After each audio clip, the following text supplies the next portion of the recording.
Welcome to ಹಸಿರು ತವ channel. ಇಂದು ನಾವು ಕೇವಲ ಕೆಲವು ಸಾಮಗ್ರಿಗಳನ್ನು ಬಳಸಿ ಪನ್ನೀರ್ ಪೆಪ್ಪರ್ ಡ್ರೈಯನ್ನು ಹೇಗೆ ಮಾಡೋದೆಂದು ನೋಡೋಣ.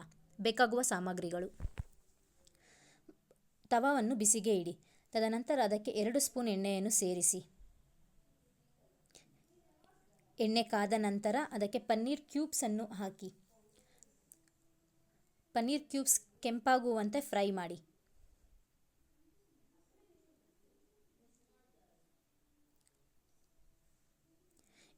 ಈಗ ಅದಕ್ಕೆ ಬೆಳ್ಳುಳ್ಳಿ, ಮೆಣಸಿನಕಾಯಿಯನ್ನು ಸೇರಿಸಿ.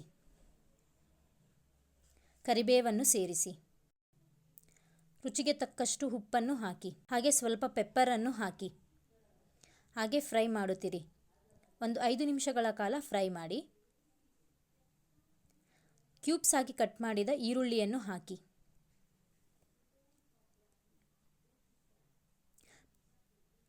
ಇನ್ನೊಂದು 1/4 ಸ್ಪೂನ್ ಪೆಪ್ಪರನ್ನು ಹಾಕಿ. ಚೆನ್ನಾಗಿ ಮಿಕ್ಸ್ ಮಾಡಿ.